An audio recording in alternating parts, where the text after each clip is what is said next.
যতই করো তাল বাহানা মৃত্যু তোমায় ছাড়িবে না, সময় থাকিতে অমন মাওলারে ভুলা যাইও না। এই যে রাস্তাতে ঘুরে উপায় থাকতো না, কবরের মধ্যে কি হয় এই খবর যদি জানতো,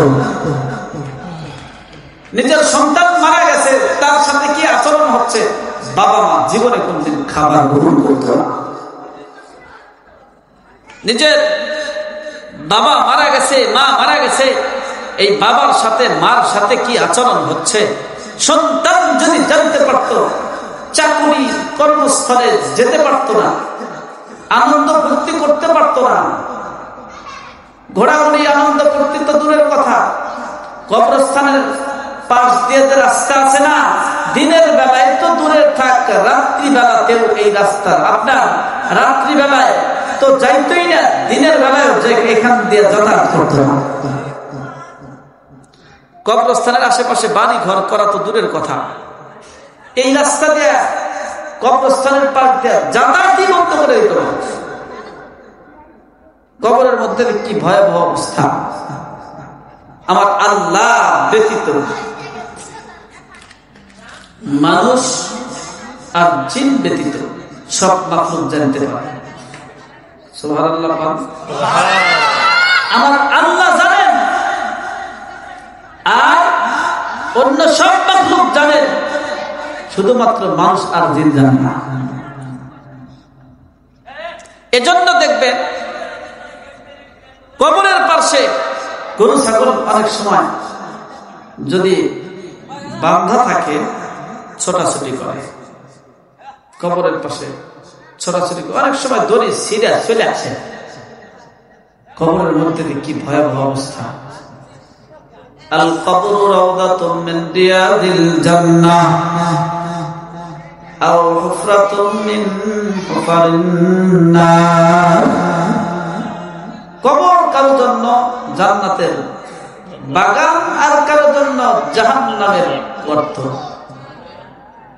কার জন্য জান্নাতের বাগান, কার জন্য জাহান্নামের গর্ত। আমি যেটা বলতেছিলাম, এক আল্লাহর ওলি কবরের পাশ দিয়ে যান, গুনগুন কণ্ঠে কোরআনের তেলাওয়াত শুনতে পান। তখন উনি আগায় গেছেন, যারা উনি নির্ণয় করতে পারলেন যে এই কবর থেকে এই আওয়াজ আসে।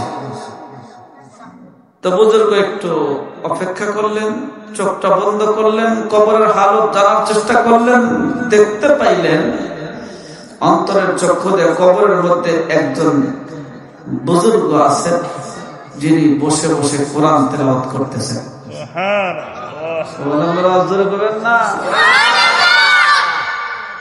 এখন উনি লাইন লাগানো শুরু করলেন, কথোপকথন করার চেষ্টা করলেন। আপনার চেয়ে উত্তম মনে হয় কেউ নাই। আপনি কবরে বসে বসে কোরআন তেলাওয়াত করেন, কয় খতম দিয়েছেন? কয় ৭০,০০০ খতম দিয়েছি। ৭০,০০০ খতম দিছি। তখন এই যা আপনারা বললেন সুবহানাল্লাহ, এই বুজুর্গ বলতেছেন সুবহানাল্লাহ, আপনার চেয়ে উত্তম কোন মানুষ যেন না মনে হয় দুনিয়ার মধ্যে নাই। এখন ইকোটা হালকা একটু কমায় দেন, হালকা। এখন এই সুবহানাল্লাহ বলা দেখে বলতেছে যে আপনার এই একবার সুবহানাল্লাহ বলছেন, যে সুবহানাল্লাহ বলে যে সব হয়েছে আমি ৭০,০০০ কোরআন খতমের সব দিয়ে দেব। সুবহানাল্লাহ বলবেন না? কয় হাজার খতম? ৭০,০০০ খতম দিয়ে দেবে। কয় মানে বুঝলাম না। কয় আমার হচ্ছে ৭০,০০০ খতম দিছি, এর বিন্দু মাত্র সওয়াবই হয় নাই, দিব আর কি। কয় দুনিয়াটা হচ্ছে পরীক্ষার হল, পরীক্ষার হলের মধ্যে বসে বসে যা লিখবে কিছু না কিছু সব পাবে। তাইলে এখন এই ব্যক্তি বলতেছে পরীক্ষার হলের মধ্যে যা লিখবে কিছু হলেও নাম্বার পাবে। পরীক্ষার হল থেকে এসে যত সুন্দরী লিখুক একটা নাম্বার কি দিবে না? বাড়িতে এসে বসে দেখে দেখে দিলে নাম্বার দিবে না। যত ভালোই লেখক নাম্বার দিবে না। দুনিয়াটা পরীক্ষার হল, এখান থেকে সুবহানাল্লাহ বললেও তার পাওয়ার আছে, তার নেকি আছে। কিন্তু কবরে বসে বসে তুমি যতই সুবহানাল্লাহ যত কোরআন খতম করো, একটা সওয়াব হবে না।